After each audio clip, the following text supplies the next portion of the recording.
Podcast with me, Carly. Hope you are all well, witches. On today's episode, we are going to be looking at the second part of the horned goddess, specifically Elen of the Ways. Before we get started, I thought I would give you a little update from the countryside that nobody asked for. A little bit of a trigger warning. This does get a little bit gross. So this week I came home from dropping my daughter off at college to find a dead rabbit on my driveway, the second one of late. First time round I assumed it was a fox because there was no way it could have been my ridiculously tiny, sweet cat who was the runt of the litter. So he's very small, truly adorable. So I had no idea he is the Jeffrey Dahmer of the local cat world. When we lived at our old address, he never brought anything home, but a move to the countryside has triggered his inner psycho and a love for spleens and livers. The weirdest thing was the rabbit's ears were left there. They'd popped off, but there was no head anywhere to be found. So I envisaged coming into the house to a scene from The Godfather where instead of a horse head, a tiny rabbit head would be found in my pink bed covers where my cat loves to reside most of the time. So the cat is now giving some real Marlon Brando energy. And I'm not sure how I feel about this, especially if he is hunting because he thinks that, I'm pretty certain that I'm not missing any meals or incapable of feeding myself. Another anecdote of this week. So on a trip to the gym the other day, you might remember me saying I went to the little local library I recently joined. And when I was in there the first time, somebody shouted out to a man in there, "Oh, Vicar, will you be doing the service this Sunday?" And I kind of froze like a rabbit in the headlights, no pun intended, which I tend to do in any close proximity to the church. No shade at all. Just every experience of me walking into a church has felt as though I may burst into flames at any moment. Anyway, the vicar's really sweet, and it appears he goes to my gym. He actually reminds me a little of a real-life version of the vicar from Wallace and Gromit, specifically The Curse of the Were-Rabbit film, another rabbit reference. So he was in there pumping iron, really going for it. The music in the gym is so loud. Sometimes I can't even hear the music on my headphones. However, I did hear the Alexa in the gym begin to play the house track Messy in Heaven.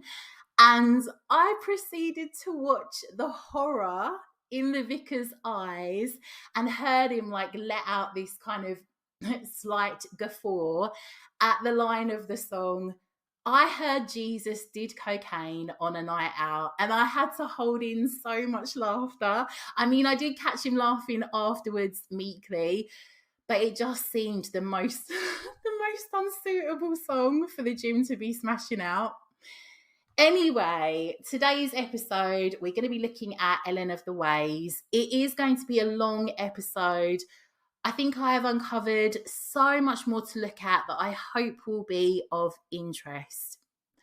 Our book review today is Waking Up in 5D by Maureen J St Germain.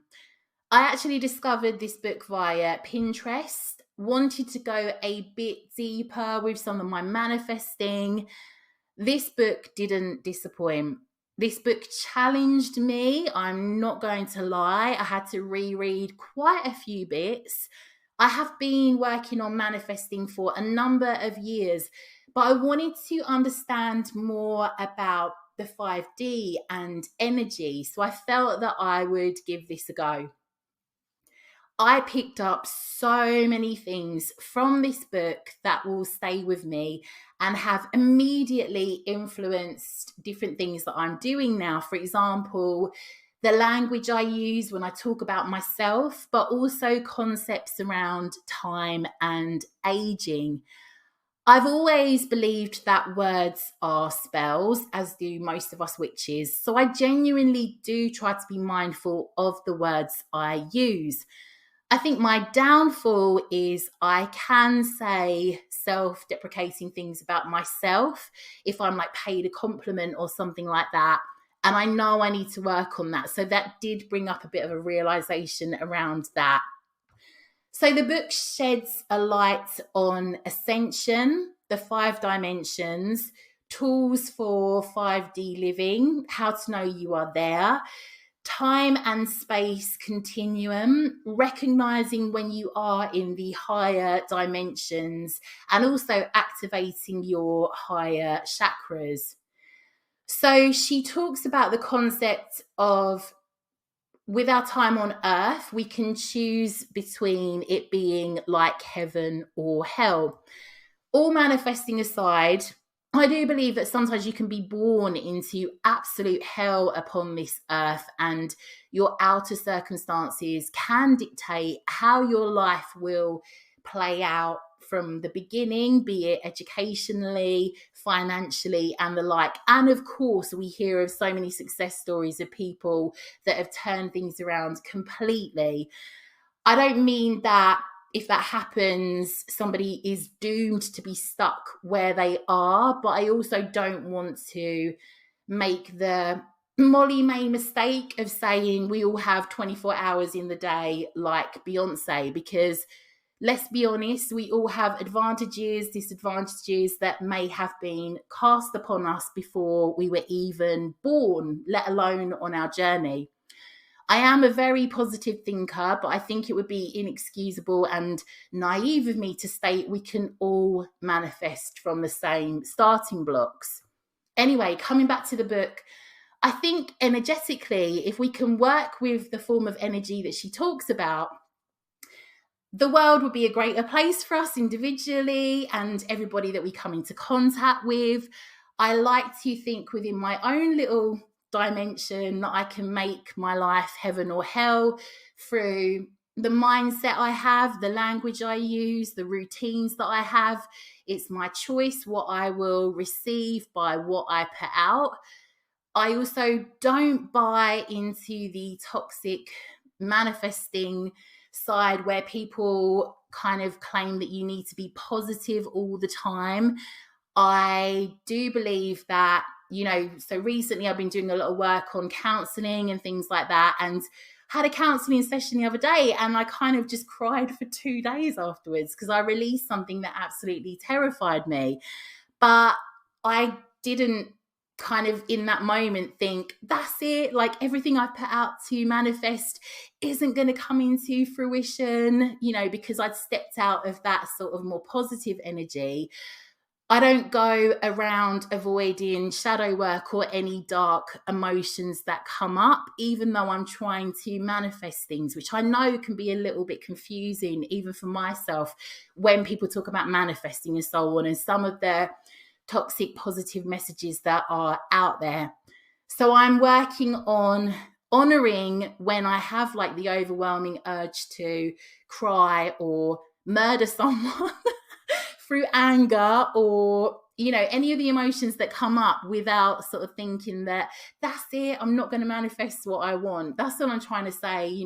Don't kind of think that this book is going to just say, oh, you've just got to think positive. It's not one of those kinds of books. It does get really deep, and it is also quite realistic, but in some parts gets really woo-woo. And there were certain bits that I did struggle with because I'm just not there yet with the mindset. I've got to do a little bit of work on myself in that respect, if that makes sense. I like how this book talks about how systems that are in place in society can seriously affect our ability to look outside the box. It was looking at ways that you can go against the grain in that respect for mindset. Some takeaways I had are in regards to aging, so being careful of the language that you use. If we look at advertising aimed at all of us nowadays, so much of it is about aging. So it was kind of discussing, refusing to use language like you're getting old or older because our subconscious will believe it. And our subconscious has no eyes, or it just believes what we speak of. So every time we say anything like this, it confirms to our subconscious that we are aging, or whatever it is that we're saying as a negative, or kind of going against what we want to bring in. In my humble opinion, us witches are the OGs of manifesting. I like to treat manifesting like playing a game. I do find it really fun. It depends on how much emotion is connected to what I want to bring in. I do try to kind of like challenge myself with lots of little things that I want to manifest.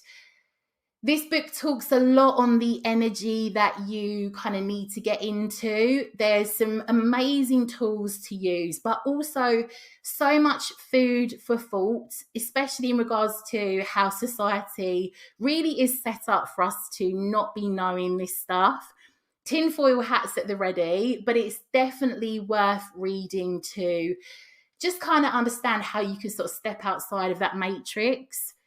Key takeaways that I had from this book were about working on your pineal gland in respect of foods to eat, meditation, self-care. I do want to get into this on the podcast as well. There's so much that I don't know in regards to this, but I do think it would be really interesting for us to look at. One of the quotes that I picked up within the book was, "Keep the pineal gland opening and you won't grow old. You will always be young." Thought that was really interesting. So definitely a topic that I felt we could look at.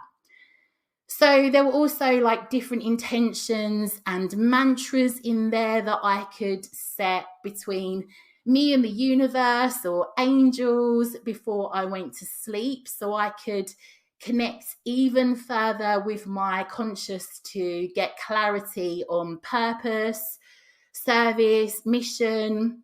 Also for messages in your dreams and so on. There's also one for the morning before you go about your day. There is a section on a higher self practice, which is kind of an agreement to not perform any divination for, I think it's 45 days, which I've been working on, and purely connecting and asking your higher self questions.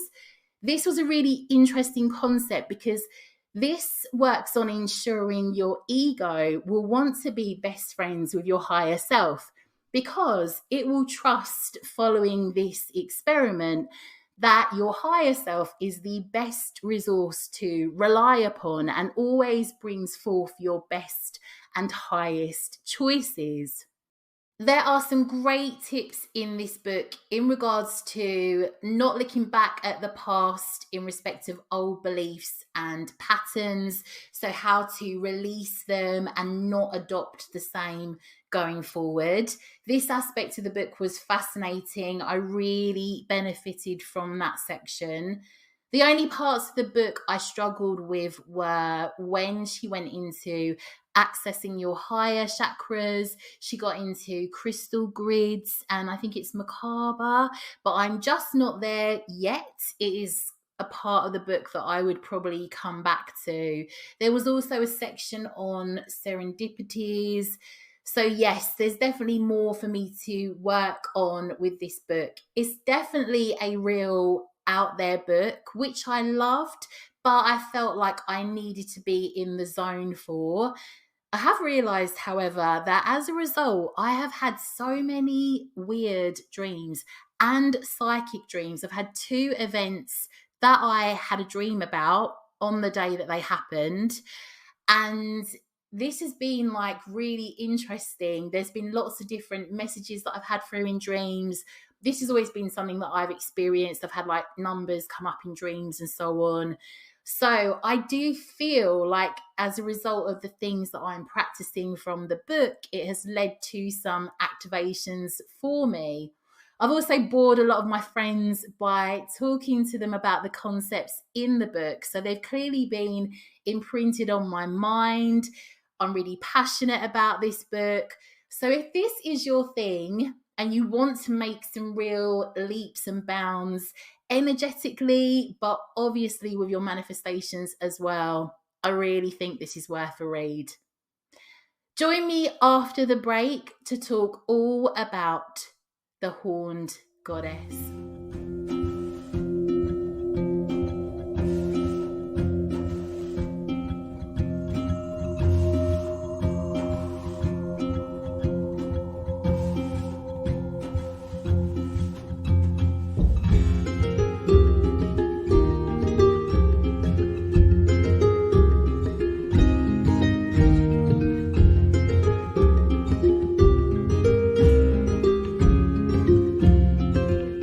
Welcome back.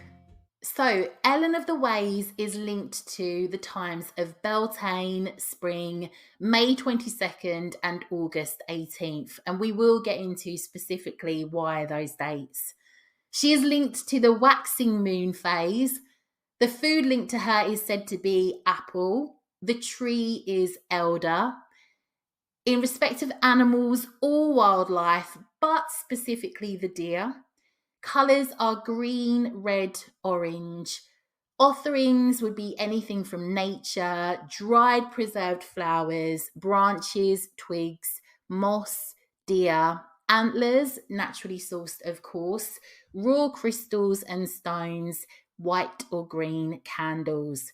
This is a quote from the author Elen Sentia. This is from the book Elen of the Ways.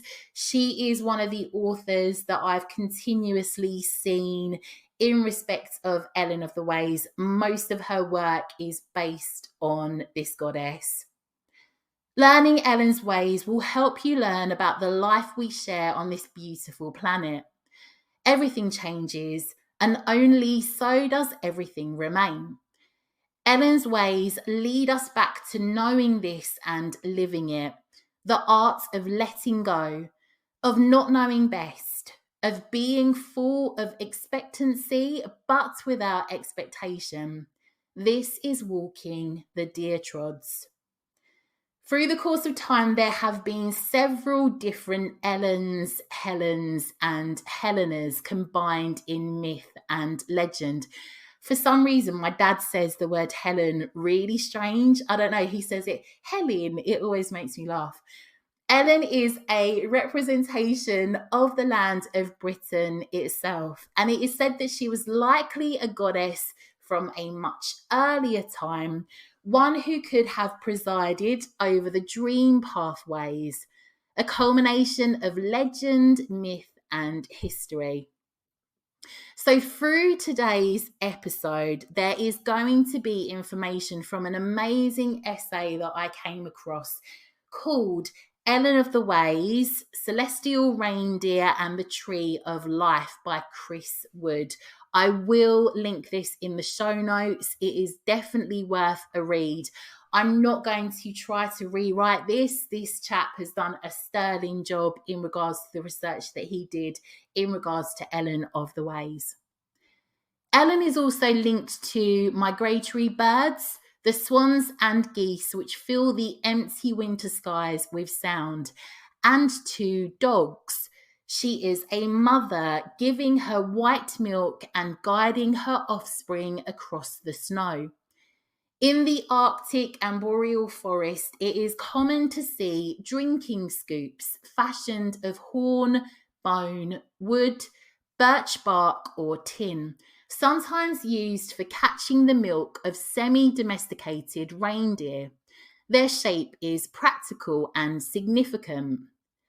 The utensil is also known as a dipper, with the shape of the constellations of Ursa Major and Ursa Minor, which, particularly in America, are called the Big and Little Dipper, respectively. Celestial aspects. So Elen is not only associated with the movement of humans and animals across the land, the journeys of celestial bodies are also part of her being. The pole star is currently one of those in Ursa Minor, but for 3,500 years until 15,000 years ago, it was in the constellation of Cygnus, also known as the Northern Cross, which is significant as will be seen. The pole star marks the point about which the heavens appear to rotate, the axis mundi or world tree. Elen's antlers represent this tree and are reminiscent of other world myths, such as that of the celestial Ganges gushing down from the region of the circumpolar stars to be caught in Siva's hair, thence to run in a beneficent fashion out over the earth. Elen is also associated with those closer, directly vital luminaries, the sun and the moon. The Sami sun goddess, Bevi, Bievi, or Bieji, as I mentioned on last week's podcast episode, I haven't been able to find the pronunciations for these, I'm afraid. Mother to all creatures is associated with reindeer and the spark of light between antlers as a promise of the returning sun is a widespread image from the Christ stag of Saints Eustace and Hubert to the candle on the stang of traditional witchcraft. Reindeer are also associated with spirit flight to the sun across the north of Eurasia. It was in 1886 that Sir John Rees linked Elen of the Hosts with the dawn and the dusk, an idea which has stuck. However, Rees changed his mind enigmatically right at the end of his text, linking her to the moon. On one level, it is all the same. No one who has seen the moon or sunrise or set over the sea will forget the shining path on the water leading to their feet. So this information that I'm going to get into now is by Caroline Wise, another very well recognised author who much of her work is about Elen of the Ways. The research of various Earth mysteries explorers over the years shows that lays had several functions and interpretations, all of them probably valid, but it was the idea of lays as shamanic flight paths that was relevant to Elen in her guises of both Empress and the Reindeer Woman. It is now well known that the Father Christmas story is based on the older non-Christian shamans of Lapland. The story goes that to aid their shamanic flights and trance, the shamans needed the properties of the fly agaric mushroom. This is, of course, the fabulous red and white toadstool of fairy stories, the one our mothers warned us never to eat. Taking the mushroom can be risky or at least unpleasant because of toxins it contains. The shamans noted that the reindeer ate the mushrooms which grew around the silver birch trees and suffered no ill effects. The shaman lets the substance pass through the reindeer, neutralizing the toxins, and then drinks its urine.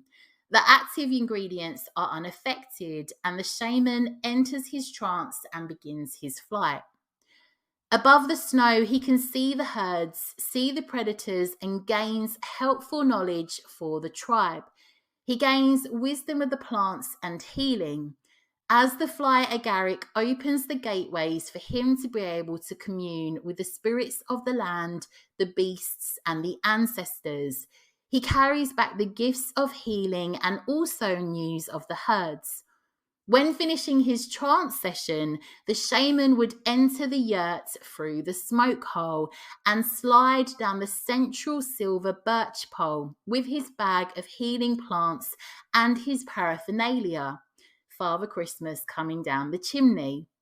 The shaman's colours are red and white, like the fly agaric, and Father Christmas's costume as he rides through the sky in his sleigh drawn by reindeer.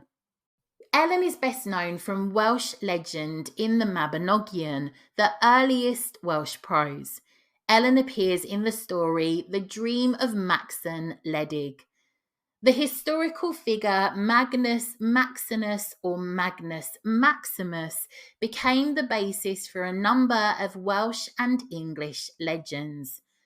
According to Geoffrey of Monmouth, he was king of the Britons following the death of Octavius during the reign of Emperor Constantine I.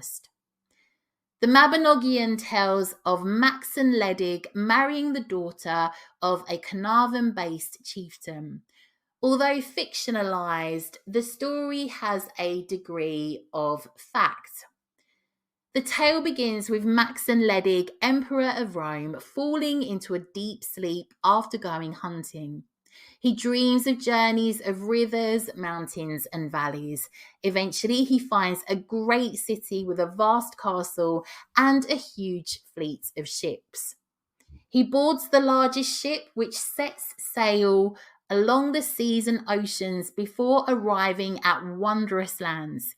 He comes to a castle with a hall covered in gold, silver, and precious stones. Seated are two youths playing chess, dressed in jet black satin. Elsewhere in the hall is a man sitting in an ivory chair and a maiden of great beauty. The maiden rises from her chair and the man embraces her. Emperor Macsen Wledig awakes at this point. Consumed by love for the maiden seen in his dream, Macsen Wledig mounts his horse and goes forth to Rome. On his arrival, he is withdrawn, choosing to sleep rather than engage in the people of the household. In each of his dreams, he sees the beautiful maiden. He compares her beauty with that of the sun, believes her to be radiant and queenly. One day, the page of his chamber tells Macsen Wledig that the people are turning against him because they get neither message nor answer from him. The wise men of Rome are brought before the emperor and he tells them of his dream. The wise men instruct Macsen to send messengers for 3 years to the 3 parts of the world to seek the beautiful maiden. Eventually, they come to the vast city and its castle. They cross the sea in the giant ship which takes them to Britain. They ride until they come to Snowdon. "Behold," said they, "the rugged land that our master saw." They continue to Anglesey and Avon. At Abersain, they find a castle at the mouth of the river. They go inside and into the hall from the dream. They see the 2 youths playing chess, the man carving chess pieces, and the maiden in the chair of gold.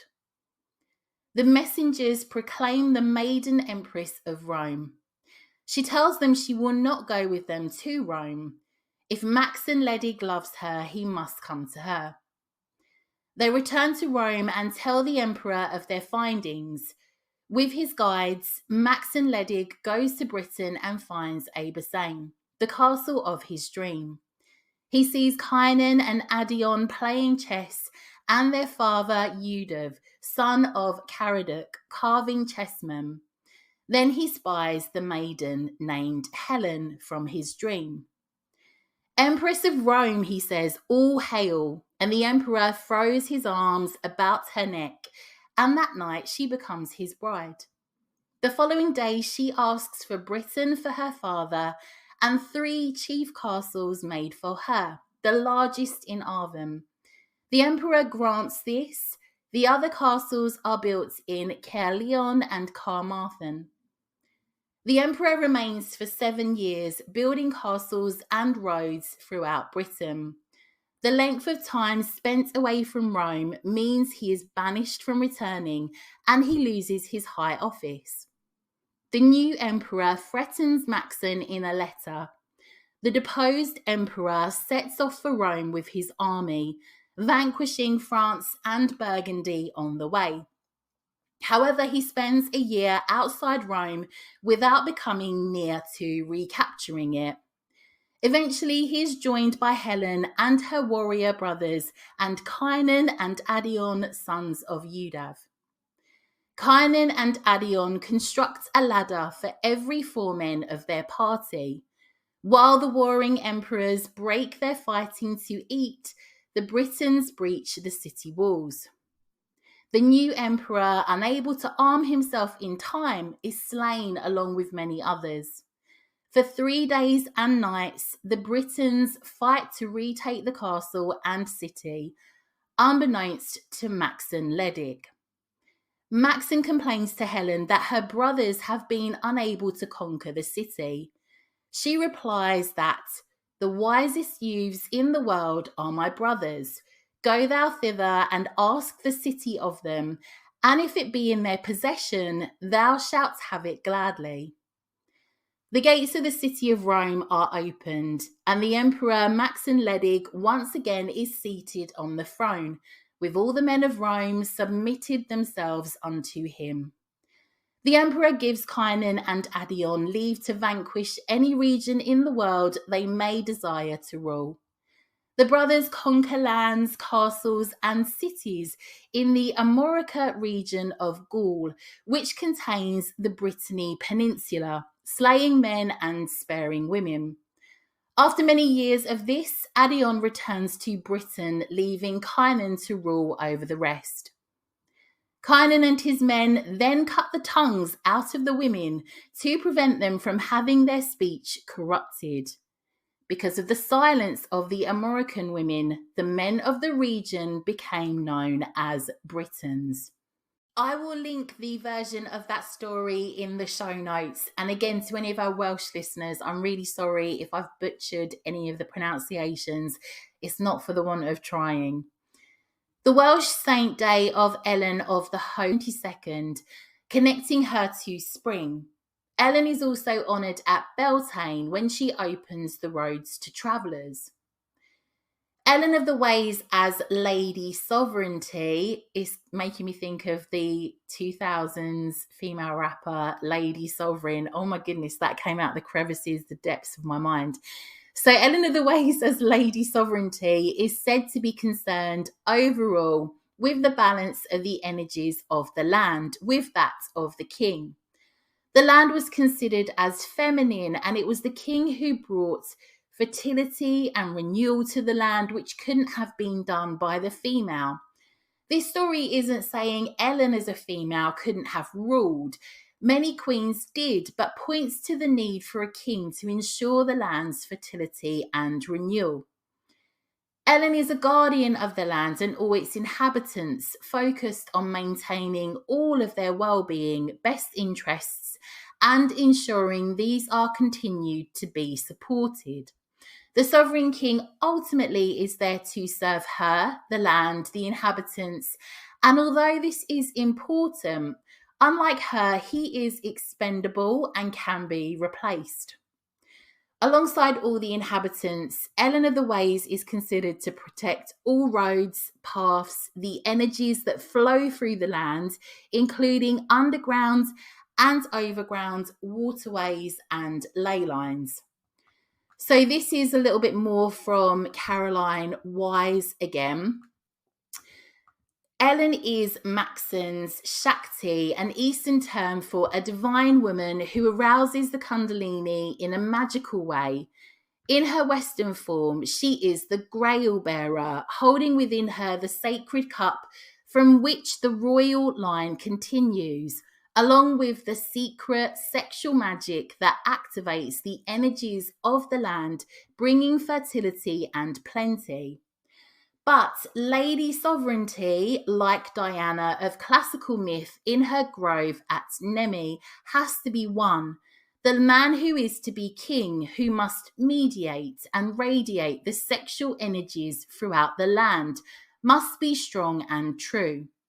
Macsen has won the queen, who represents the goddess of the land, by staying true to his dream woman and endeavouring to undertake his arduous journey at her command.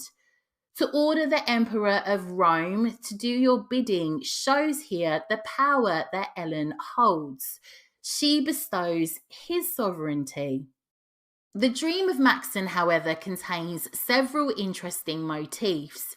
It also contains a description of shamanic flight. We are all familiar with tales of shamans and witches flying through the air in a trance state. Researchers of South American shamanism have made familiar the idea that certain landmarks on the ground are recognizable to the shaman in his out-of-body flight, and that some placed there specifically to be seen as signposts beneath him. But I recalled a booklet by a remarkable man named Tony Wed, called Skyways and Landmarks, published in 1961. Wed proposes that certain alignments in England, marked with stones, flash ponds, and tree-topped mounds, were to be seen from above. His interpretation of this phenomenon was very much of the time they were written, but his intuition and observations that what we now called lays were possibly to be observed from above seem relevant here. Macsen's dream also reminded me of what archaeologists were calling terrain oblivious lines. Ancient tracks would often go straight across difficult landscapes and cross rivers rather than taking a more convenient route. They make sense if they are to be seen from above. In Macsen's story, the alignments lead to Elen. I feel she was reeling us in. Again, I will link that in the show notes. So some believe the dream of Macsen Wledig is based on the Roman Emperor Maximus and his Empress Helen. The name Elen is said to be the Welsh version of the name Helen. Other English variations are Ellen with 2 L's, Helena, Helen with 2 L's, Elaine as well. And there are many places with variants of the name Helen that Ellen of the Ways is said to connect to, especially if roads, pathways, or tracks are involved. Some believe Ellen is based on St. Helen of Caernarfon, the mother of Constantine the Great, born about the middle of the 3rd century. She became the lawful wife of Constantius Chlorus. Her first and only son, Constantine, was born in the year 274. On the death of his father, Constantine, who succeeded him, summoned his mother to the imperial court, conferred on her the title of Augusta, ordered that all honour should be paid her as the mother of the sovereign, and had coins struck bearing her effigy. She lavished on the land her bounties and good deeds. She explored it with remarkable discernment and visited it with the care and solicitude of the emperor himself. Then, when she had shown due veneration to the footsteps of the Saviour, she had 2 churches erected for the worship of God. According to tradition, the empress, it says Helena, so it just gets confusing. I'm sure we're talking about the same person, but it is said that she discovered the cross of Christ on September 14, 320. She was revered as a saint, and the veneration spread early in the 9th century, even to Western countries. Her feast falls on 18th of August. It does get a bit confusing, some of this information, but bear with me. I think that was the bit that I just got a little bit lost on. Anyway, through the novel Priestess of Avalon by Marion Zimmer Bradley. So we've actually referenced this before looking at Morgan Le Fay. Anyway, Elen of the Ways has made her presence within this novel. In the novel, Elen, a priestess of Avalon, whose matron goddess is Elen of the Ways, leaves Avalon after falling in love with a Roman. The story is an intricate weave of St. Helen and Elen from Macsen Wledig's dream, with the essence of the enigmatic Elen of an earlier age. In Priestess of Avalon, she is described by a bard priest. She was said to have been tall and strong, having a love of dogs, and the elder tree was sacred to her. It is also written in the novel that all roads are under her protection, both paths that cross land and the sea. Ancient traders prayed to her for protection. She also seems to have had effects on agriculture, perhaps a fertility goddess also. The bard priest relayed that she may have been the one that showed the way across the sea to Avalon, the place where the waters meet with the land are special to her. She may be called upon when we seek to go between the worlds, because she is also mistress of the hidden ways. The goddess Nehellenia is introduced in Priestess of Avalon, and we can't help but notice the similarities of Elen and Nehellenia. Another connection to Elen of the Ways is Witber, also pronounced Witberger or Witberg. She died in 743. She was an East Anglian saint, princess, and abbess.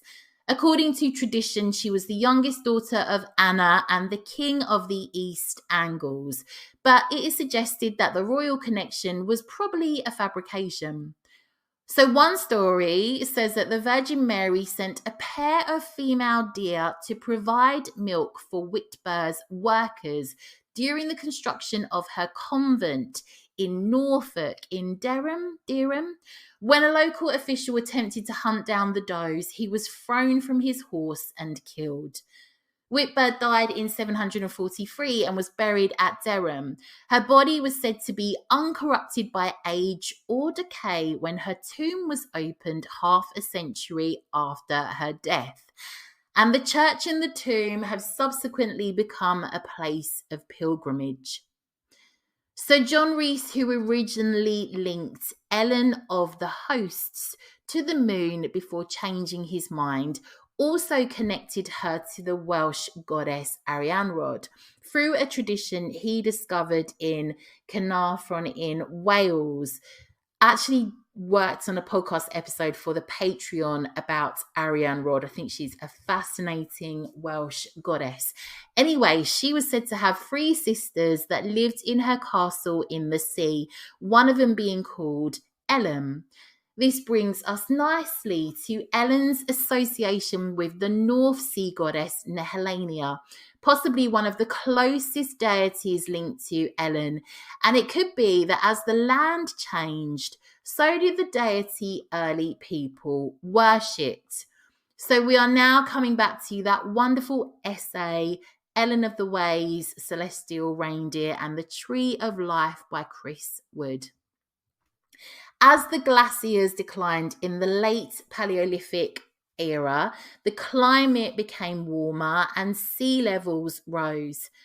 The latter, combined with isostatic changes, land that was under ice is rising and land that was not is sinking, led to a slow but stepwise inundation of the land from about 11,000 years ago.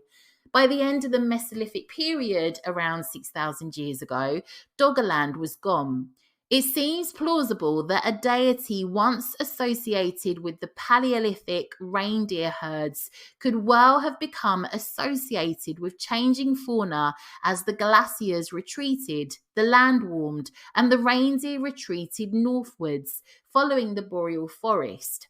As the land became wetter, the peoples of the interior would have had decreasing habitat, perhaps further constrained by the spread of agriculture, whereas those of the coast would have found their resources increasing despite sea level rise as the length of coastline increased. Some of those in the interior would have changed livelihoods. Others doubtless moved. By 6,000 years ago, the North Sea looked pretty much as it does today. Populations slowly adapting to increasingly sea-dominated territories would probably have kept their gods, but those gods would have adapted too. The coming of agriculture represented a religious change as well as one of lifestyle. As John Fletcher puts it, hunters across many cultures are or were animist and totemist in their beliefs, and theist religions were only formulated by farming societies. The forager lives within the natural environment while the farmer seeks to subdue and have dominion over every living thing. It is easy to see how a goddess of the pre-agricultural interior would be retained by these marginalized by farming, and reindeer are still remembered in myth and legend in Mongolia, for instance. The spirit of the hunt could have taken on associations with the coast and sea, perhaps exchanging deer trods for safe passage across mudflats or navigation between sandbanks, and being transferred to the pursuit of maritime prey, perhaps eventually merging with existing water spirits. At the same time, people's approach to this being may well have moved from relationship to worship. As Wim Bonis, that is an author, points out, Nehellenia could have been a local goddess of the Dutch coast in the Roman era, honoured by seafarers out of respect for the spirit of the land. But she could have been a memory of a much older being. Again, I will link that essay in the show notes. It's definitely worth a read. This association was first suggested by Harold Bailey. That is the association with Elen of the Ways and Nehellenia. Less plausibly, he tried to associate her with locations such as the Isle of Dogs in London and Port Newlyn in Cornwall. Caroline Wise, who we've referenced, she's a leading author on Elen of the Ways, disagrees with this sentiment. Another author you may wish to explore, I think I've mentioned her, in regards to Elen of the Ways, is Ellen Sentia. Caroline Wise, Ellen Sentia seem to be the two leading authors in respect of this goddess. Nehellenia was discovered through Roman-era votive altars that were discovered in the Netherlands in coastal areas. Due to erosion, a temple was discovered housed within a church in 1647 at Domburg on the Dutch coast. Lightning struck the church that the temple was within, destroying the artifacts. However, drawings had already been made to show what was found. Fishermen and divers found other artifacts in 1970 to 1971 at Koningsplat on the Oosterschelde estuary. Nehellenia is depicted seated in a high-backed chair with a cornucopia or basket of fruit on her lap, a dog at her feet with a shell canopy over her, and nautical symbols often make an appearance around her. In this region, Nehellenia was considered a goddess of seafarers to whom they made devotions to in preparation for their next voyage. They would provide offerings to thank her for their safe passage. It is believed she likely ruled over their journey, and at the other end of the seafarers' trading journey, she would also be honoured. Wim Bonis, the author that we've regularly referenced on this episode, speculates that the Shell Grotto in Margate in Kent, I love this because this is like near where I used to live, that it is actually dedicated to Nehellenia. Clay figures depicting the same goddess show a female sat in a high-backed chair with a dog in her lap, have also been found in Canterbury in Kent. This is also near where I used to live. The shell canopy and back to the goddess's chair often give the appearance of this lady being antlered. Dependent on whether one assumed Nehellenia to be a Roman, German, or Celtic goddess influences the name she is given. She of the Sea is her Proto-Celtic name, but her name could also mean leader or steerswoman, lending to her seafaring association. Her name could be a Latinized version of Nerthis, using the sea imagery of Isis and etymologies of death and hidden. Nehellenia's association with dogs is often where Elen of the Ways seems to link to this animal, but it also parallels with Diana and Artemis's association with dogs through their own hunting dogs. And of course, Diana and Artemis are heavily associated with the deer. In England today, there are various holy wells, 50 in total, dedicated to St. Helen, which seem to have resulted from 1106 onwards, when she appears in the form of a saint.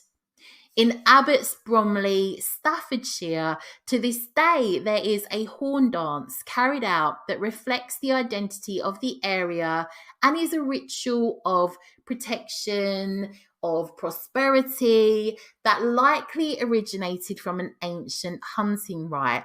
They use 6 sets of reindeer antlers that date back to the 11th century, many centuries after the reindeer became extinct from Britain. So Caroline Wise, she also talks about this particular festival ritual. Following Ellen's path, I attended the Abbots Bromley Horn Dance. This annual event is held in September, but was originally held at the time of the winter solstice. The team of 12 dancers includes Maid Marian, danced by a man, a Robin Hood figure with his bow and arrow, which is very interesting because Robin Hood links a lot to the Green Man, some believe, and we'll kind of look at this, so bear that in mind for where we're going to go in a little bit. There is also a hobby horse and a fool, as well as their musicians. It is said to commemorate the granting of hunting rights in the area to the common people, hence Robin the poacher and his lover, Maid Marian, and now the hunters, not the poachers.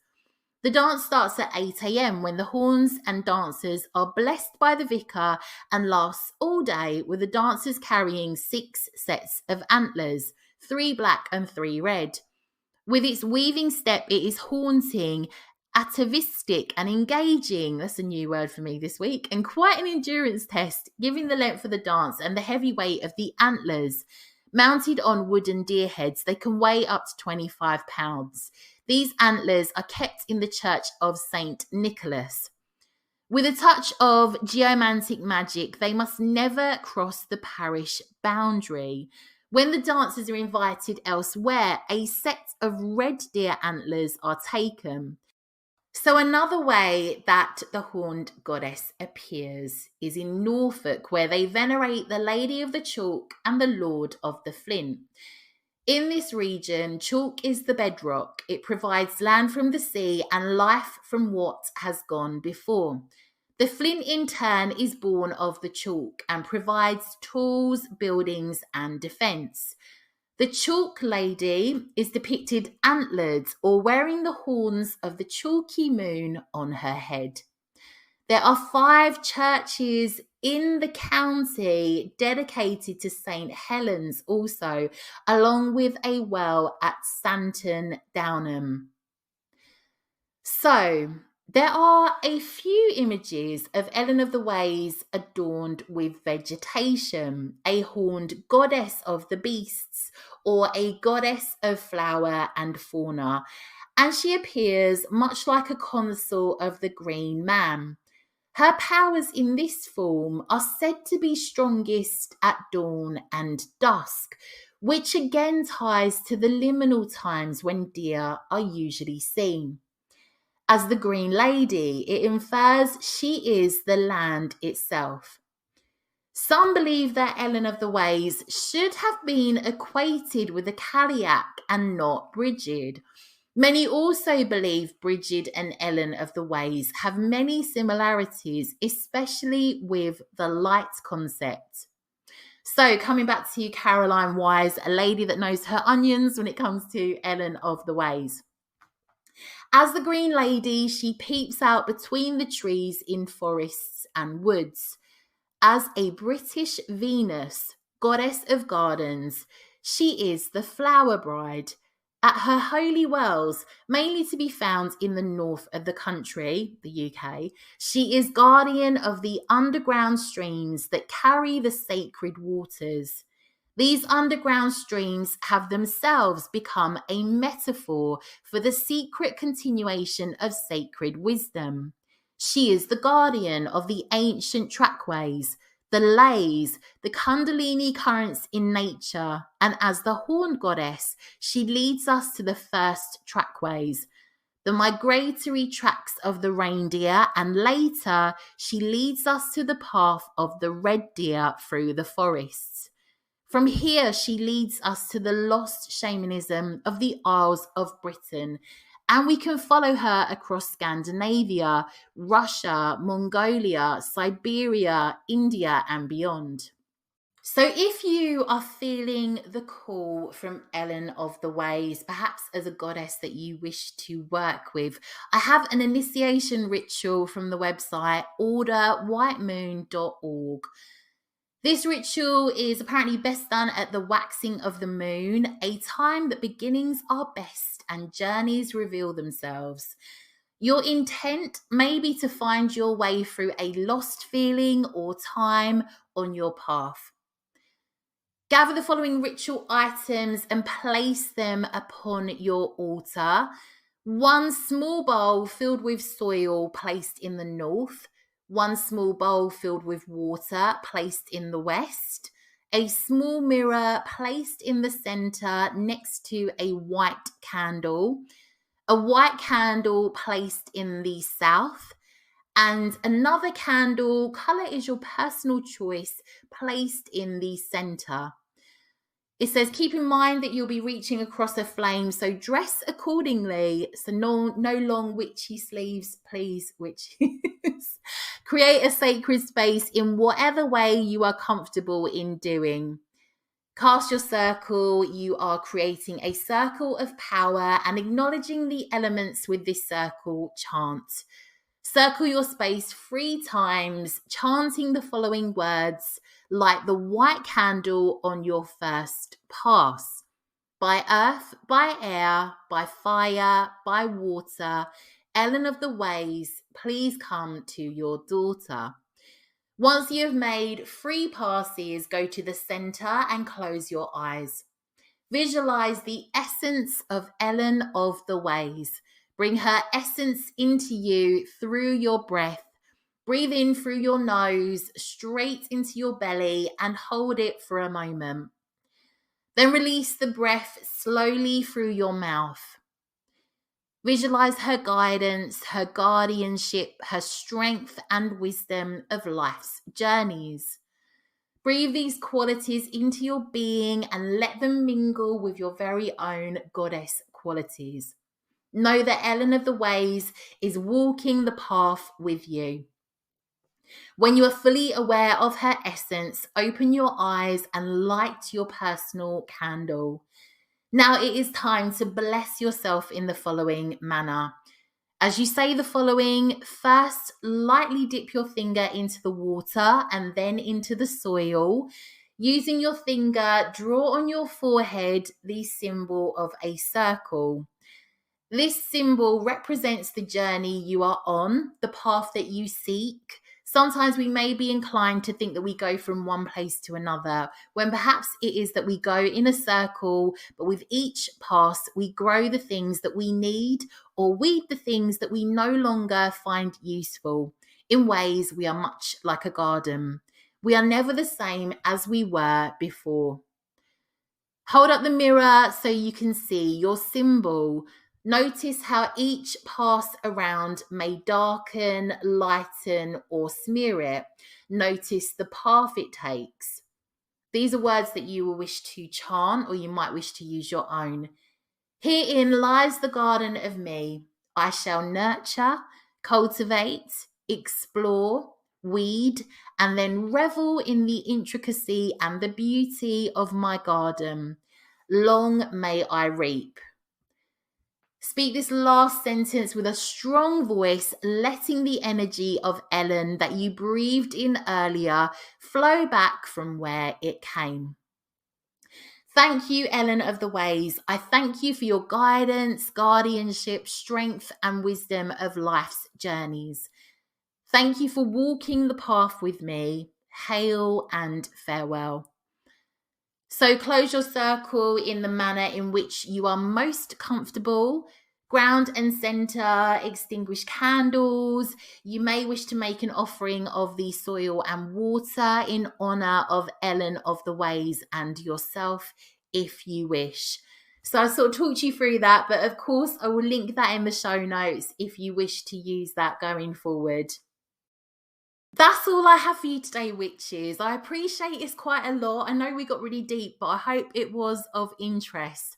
I found this fascinating. I had some issues with recording. If you're listening to this on headphones, if you can hear an annoying car alarm, it is probably my car. My neighbours must hate me. But for the last couple of days, my car alarm has decided it needs to go off if it can hear like a gnat 10 miles away just move its wings. So if you can hear that on headphones, I'm really sorry and I'm getting it sorted. Such fun. On that note of other non-magical, mundane triviality, I may not be here for the next week. I am at that point where my life is crushing me with lots of things I need to get sorted since we've moved. Not moaning, I just haven't stopped, So I'm going to take a few days off to get my life in order, to try to sort my life out in the space of a few days. Very optimistic, but I will be back soon. It just impacts on, when the next podcast is going to be out. I'm just very behind myself at the moment, so just trying to catch up with here and lots of different projects going on at the moment. On that note, I'm really excited to say, if you look in the show notes, I actually have a website for the podcast. I have a lovely chap that set it up for me, and the spec was from me. I love anything medieval. I love goats, and I love the film The Witch. And he took that concept and he ran with it, and he made me the website of my dreams. So if you'd like to have a look at different projects and things that I work on, you can see some of it on there. I'll be back soon. I'm sending you lots and lots of witchy love.